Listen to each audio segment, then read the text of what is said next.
বলছি কি এমনি একটু কথা বলতে এলাম আপনাদের এখানে কি এই যে আমরা নিউজ থেকে এসেছিলাম আপনাদের না না ঠিক আছে ঠিক আছে মোটামুটি কাজ বলতে কি আর কাজ, আগে জব কার্ড হতো তবু, এখন তো বন্ধ হয়ে গেছে। জব কার্ডে কাজ করে তাও ওই সুপারভাইজারের জন্য প্রায় 2 দিনের পয়সা পাইনি, 17 দিনের পয়সা পাইনি, অনেক খুব কষ্ট। যাকে ওইসব এনে আমার মা ছেলে জায়গাটা কিনে বাড়ি কিনেছি, মিত্রি বাড়ি ভাড়া থাকতো। ওই সরকারের কাজে খুশি না অখুশি? খুশি কাজ করছে না, কি মনে হয় এবার কি পরিবর্তন হতে পারে না তৃণমূলই থাকবে? এটা আমি বলতে পারবো না। এখানকার আমাদের পরিস্থিতি আলাদা, বলতে পারবো না, এগুলো বলা যাবে না। বসুন বসুন, জল খাবেন নাকি? না জল খাবার এমনি কথা বলতে এসেছিলাম। আমরা সংবাদ মাধ্যম থেকে এসেছিলাম, এমনি একটু কথা বলতাম। আসুন না, আপনিও আসুন না। না না জামা পরে আসুন। ওইখানে ওই বাক্সা বার মন্দির পার হয়ে গিয়ে গ্যাস সিলিন্ডার আছে, ওর পরেই ওনাদিকে একটা মন্দির আছে, ওইখানে আমরা ভাড়া থাকি। ওই মন্দির থেকে দক্ষিণেশ্বর। তাও তো আপনারা এলাকায় ঘুরছেন, এলাকার মানুষের সাথে কথা বলছেন, একদম। কি মনে হচ্ছে এবার কি মানে দিদি থাকবে না পরিবর্তন হওয়ার সম্ভাবনা আছে? এটা কেন বলুন তো, সবাই স্বপ্ন বলা যাবে না। আপনারা কি জব কার্ড মব কার্ড পান এগুলো অসন্তুষ্ট? না না না, তার জন্য কিছু নয়। কেন নয়, আর দেয় না কি করবো? আমাকে এখানে আমি জব কার্ডে কাজ করলাম, করতে আমাদের সব ফটো তুলে পাঠালো, অথচ ফটো এখানে তুললো কিন্তু আসল জায়গায় পাঠালো। সেইটাই একটা আমার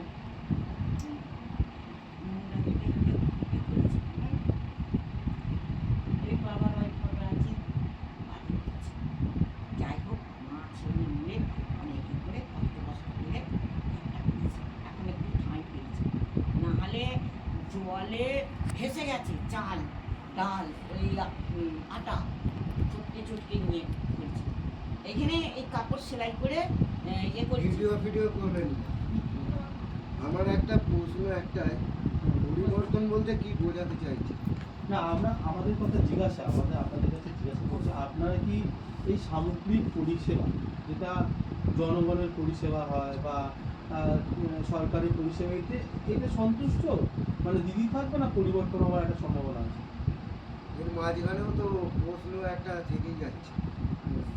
প্রশ্নটা হচ্ছে মানুষের আন্তরিকতা বোধটা নেই তো তাহলে কি পরিবর্তন? মানে বলতে চাইছি আজকে আপনি কার উপর ভরসাটা করবেন? আমি যে প্রার্থীগুলো দাঁড় করাচ্ছি সোশ্যাল ওয়ার্কার, সে কতটা মানুষ দরদি?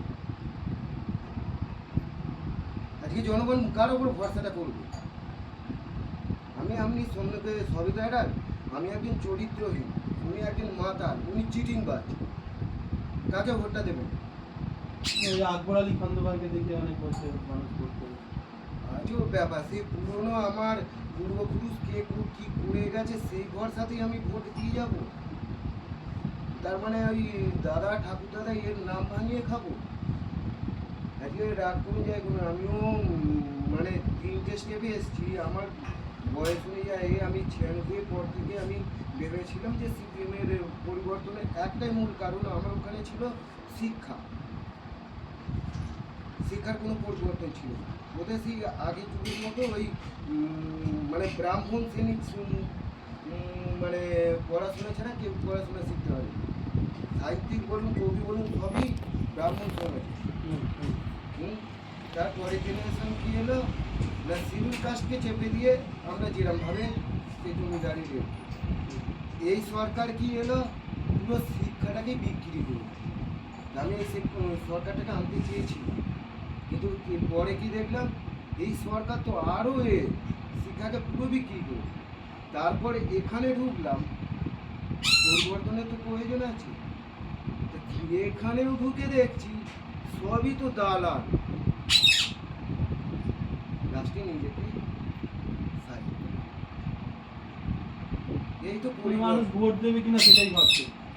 আমি ভোট দেবে, পশ্চিমবাংলায় আমি যতটুকু অনুভব করেছি মানুষ হচ্ছে অলস পাইয়ে দেওয়া রাজনীতি।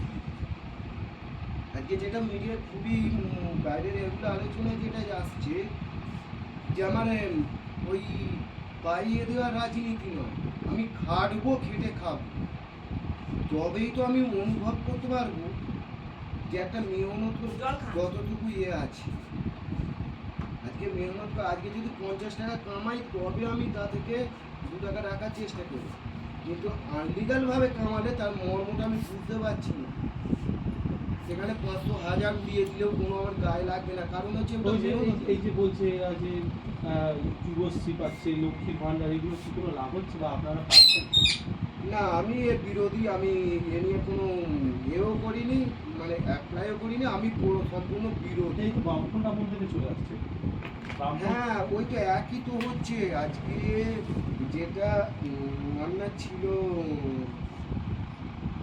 যেটা রেশন কার্ডে কি আমি এখন ভুলে গেছি, ওই 40 টাকা করে দেওয়া হবে। না, ওই বলুন না কি বলতো, রেশন কার্ডে একটা দেওয়া থাকতো না যে সরকারি সুযোগ সুবিধা আপনাকে বামফ্রন্ট বলে স্ট্যাম্প মেরে সেইগুলো আপনাকে শো করে দিল। বিপিএল আর বিপিএল বিপিএল যেহেতু অরিজিনাল বিপিএল তালিকাগুলো চলে গেল কি না জেনারেল কাস্টের ভেতরে, তারা আর ওই রেশন দোকানে যাচ্ছে না, তাদের পাওনা চাল গম এগুলো কারা পাচ্ছে না, বিপিএল স্ট্যাম্প মেরে যাদের দেওয়া হচ্ছে তারা পাচ্ছে, আর অরিজিনাল যেসব সুযোগ সুবিধাগুলো তাদের ঘরে গিয়ে পৌঁছে কিন্তু বামফ্রন্ট আমল। হ্যাঁ, বিপিএল তালিকা তো তাই। বিপিএল স্ট্যাম্প মারা হচ্ছে সাধারণ গরিব মানুষ, আর যেগুলো অরিজিনাল মানে ইয়ে মানে সই করে যে ফর্ম ফিল আপ সব সেসব হয়ে গেছে। আজকে যদি আপনি একটু ভিতর দিকে যান দেখবেন কোনো স্যার বা অনেকে এইসব সুযোগ সুবিধা, তা এখানেও সেই আজকে আপনি অন্নপূর্ণা যেটা বলছেন, অন্নপূর্ণা দেখে যান তো কাদের ঘরে গিয়ে বসে আছে। আর ভালো তো, যেখানে চোর মানে করাপশন না বন্ধ হলে কিচ্ছু করা যাবে না। অন্নপূর্ণা ঢুকে আছে ওই এরকমই বিপিএল তালিকার মতো, তারা ওই রেশন দোকানে যাবে না, এখন ফোনপের মাধ্যমে তার মাস গেলে 1000-1500 টাকা ব্যাংকে ঢুকে যায়।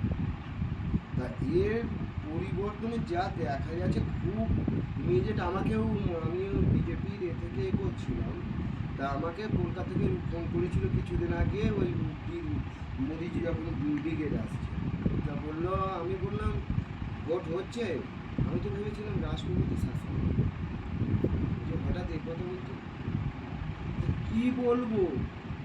আজকে আমি প্রত্যেকটা দলেতে দালালে ভরে আছি, মানুষ কনফিউজ হয়ে আছে, এবং কিছু মানুষ যারা লোভী তারা দেখছে এই দিদি থাকলে আজকে আপনি বলুন তো, এই 1500 টাকা নিয়ে কি করবে সে, ঘরে সিপিএম অশান্তি লাগিয়েছে, ও অশান্তির জায়গা। আজকে আমি কথাই বলছি, আমি একজন শিক্ষিত এবং তাহলে কি মানে সাবস্টিটিউট বিজেপি, হ্যাঁ বিজেপিকে দেখতে আমার তো খুব ইমিডিয়েট দরকার ছিল রাষ্ট্রপতি শাসন, এও আমার পছন্দ। বিজেপিকে পছন্দ না? বিজেপি পারবে না। আপনি একটা ভালো দেখেন ক্যান্ডিডেট দেবাশিস। দেবাশিস, আমিও এখন যেহেতু আমি সম্মুখে সব কিছু দেখিনি, জানি না এর ব্যাকগ্রাউন্ড সব কিছু, আমি না জেনে তো মন্তব্য করতে পারি না। আমি শুধু জানতে চাই দেবাশিস সোশ্যাল ওয়ার্কার কি আছে। না, ও তো আগে পৌরসভার আচ্ছা, আমি ছিলাম, কিন্তু সেখানে কতটা ডেভেলপ করেছি, কি ঘোটালা করেছি, সেগুলো কি আছে। আমি তো চেয়ারম্যান হতেই পারি, তা আমি যদি সত্যি ভাইস চেয়ারম্যান ছিল দেবাশিস। সে ঠিক আছে, উন্নতি কতটা কি করেছে তা সেটাকে তুলে ধরলো না কেন। উনি চেয়ারম্যান থাকাকালীন আজকে আমি এই জায়গাতে, আমি ডানকুনিতে এই জায়গার এই করেছি, এই ভালো কাজ, তা সেটাই ও লিভলেট করেছেন। দেবাশিস। হ্যাঁ, কিচ্ছু ওকে করতে হবে না, ঘরে ঘরেও যেতে হবে, মানুষের মুখে মুখে পৌঁছাবে।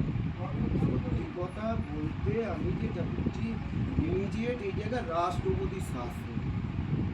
আজকে আপনার আমার কোনো অসুবিধা হবে না, আমি মনে করছি যে আর্মি রাষ্ট্রপতি শাসন হলে আমাদের অসুবিধে, আমাদের কোনো অসুবিধা হবে না, কারণ আমরা যেরকম কাজে যাই 10টার মধ্যে ঘরে ঢুকে পড়ি, গোটালা যা হবে রাত্রি 10টা। না না, খুব ভালো কথা বলেছেন, থ্যাংক ইউ।